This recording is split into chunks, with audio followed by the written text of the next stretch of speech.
some brief knowledge about few of our Nobel laureates.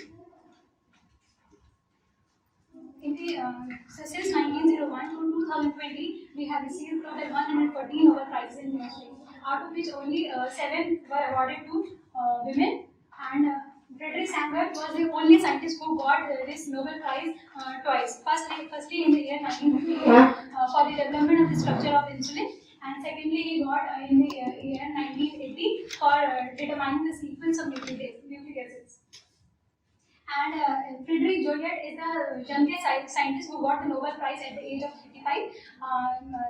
He himself and his wife, Curie Joliot, got the Nobel Prize for the development of radioactive element for the first time, and from by the bombardment of alpha particles on the heavier elements.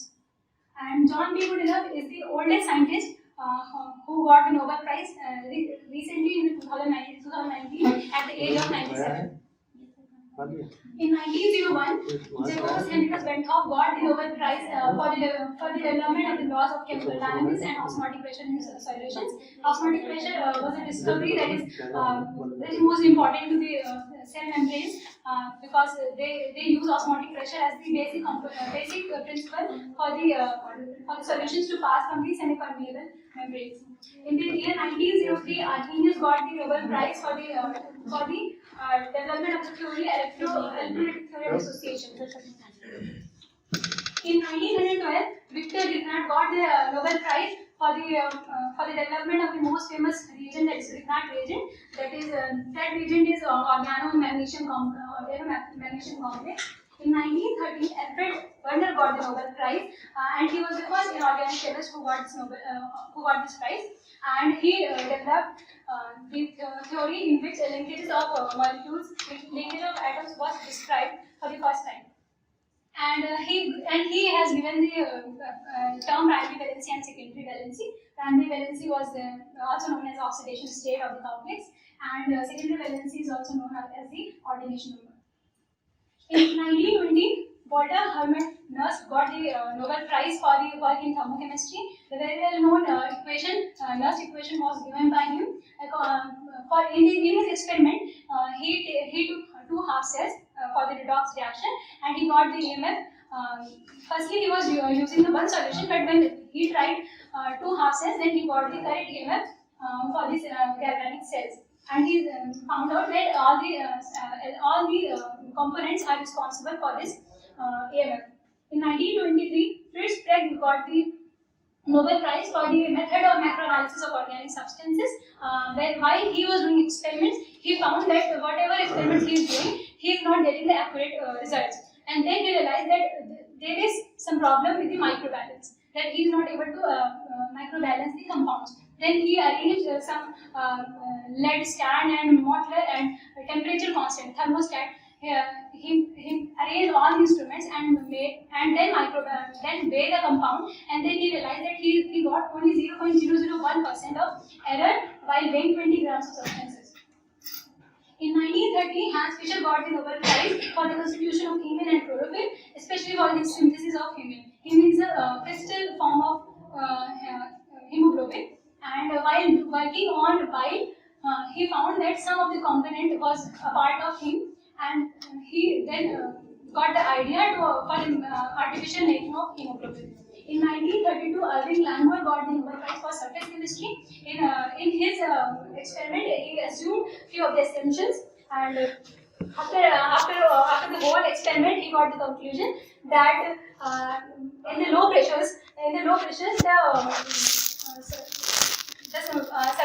surface absorption of the gas at the solid was directly proportional to the pressure of the gas. But at the high pressures, it becomes zero order reaction, and that is independent of pressure of the gas. In 1944, Otto Hahn got the Nobel Prize for the fission of heavy nuclei, for the discovery of fission of heavy nuclei, and from there, nuclear chemistry got the benchmark for the chemistry.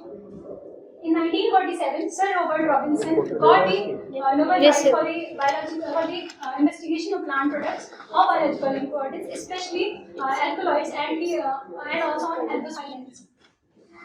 In 1950, Otto von Hermann and Kurt Oeder got the Nobel Prize for the most famous Diels-Alder reaction that we use that we generally go through in cyclic reactions. Here we use two types of components, diene and dienophile. Diene is the electron donor component and dienophile is the electron acceptor component.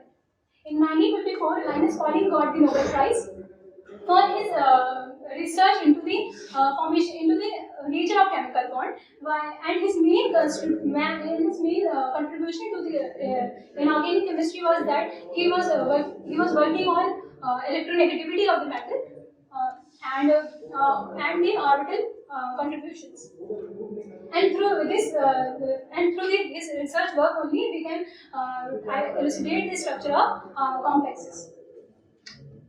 In 1961, Melvin Kelvin got the Nobel Prize for making conversion of carbon dioxide into a glucose, and he proposed this reaction. According to him, this was done into 3 steps. Actually, this reaction is named as dark reaction, but it occurs in the presence of light, and it is a process of photosynthesis. In 1963, Carl Ziegler and Giulio Natta got the Nobel Prize for the Ziegler-Natta catalyst that we use in industries for the polymerization reaction. In 1975, John Walker Cornford got the Nobel Prize for stereochemistry of enzyme catalyzed reactions, and he was working specifically on enzymes, not on all the organic molecules. But in 1975, Vladimir Prerov also got the Nobel Prize, but he was working on organic molecules, not specifically on enzyme catalyzed reactions. And with the help of Prerov's rule only, we can determine the stereochemistry of the organic molecules.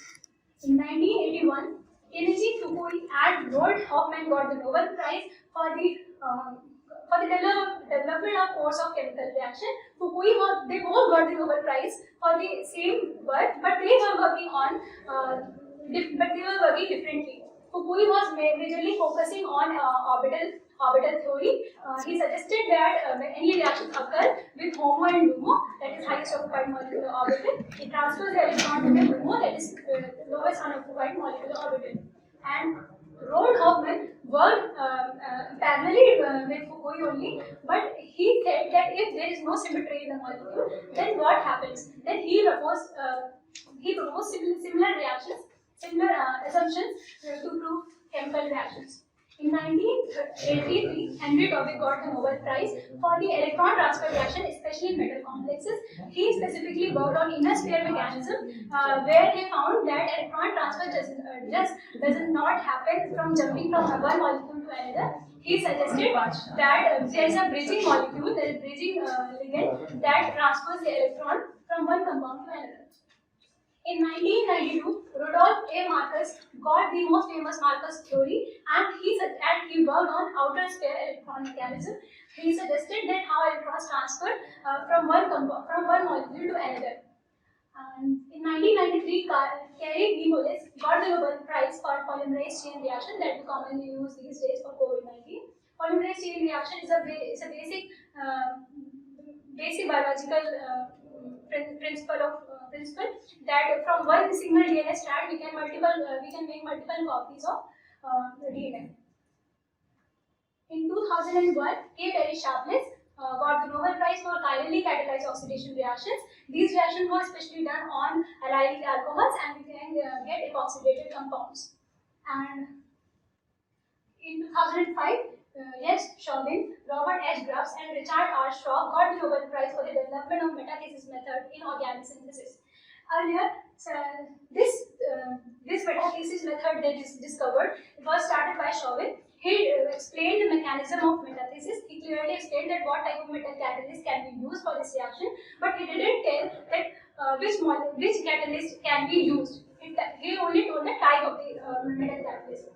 But in 2005, but later on, Schrock came into the picture, and he gave the Schrock catalyst that was suitable for the metathesis reaction. But later on, Grubbs also added few features, and he gave a new catalyst known as Grubbs catalyst that is air independent and it does not get affected with air. So while in the all three contributed for this reaction and they got Nobel Prize in 2000. Palladium was used in all these reactions. In 2019, that is the next one latest Nobel Prize, they good enough and Whittingham and Yoshino got the Nobel Prize for the development of lithium-ion batteries. Earlier, what this is the procedure. 2019 Nobel Prize in Chemistry. What happened that electrode any battery is made up of two electrodes and they are separated in between by the electrolyte. And what happens? It charges transfer from one electrode to the electrode and the battery works. But what happened while they were preparing lithium-ion batteries? Whittingham started to work. Whittingham said that we use titanium disulfide as the cathode and anode as metal lithium. And then they performed their reaction. They got only 2.5 volt of AMF. But Whittingham, good enough, also wanted to work with that. So good enough suggested that instead of titanium disulfide, we use titanium oxide in the place at the cathode for the cathode, and lithium metal will be as anode. And then we got the result of 4 volt of AMF. But Yoshino was not satisfied, so he again suggested that petroleum coke that we get from oil refinery is very suitable, will be suitable for the transfer of electrons instead of metal lithium. We can use it as anode. And finally, they come to the conclusion that they have used petroleum coke as the anode and formed the lithium-ion battery. In 2020, that is the latest Nobel Prize that chemistry has received, is goes to Emmanuel Charpentier and Jennifer A. Doudna for the development of a method for genome editing. They found a method by which we can edit the DNA. We can edit the gene material. They have took this idea from the bacterial defense system. Like once the bacteria get affected by virus, it takes the virus DNA and it fits into its own genetic material, and that is known as CRISPR. That is clustered regularly interspaced short time probing repeats. And then when next time virus attacks, it uses its own RNA that is CRISPR as a template DNA, and then it can function as a defense system. It uses Cas9 protein to damage the virus DNA and gets defense mechanism. This was the conclusion. There were so many Nobel Prize winners also, but due to the lack of time, I have chosen few of them. These were only glimpses of the Nobel Prize that we have won.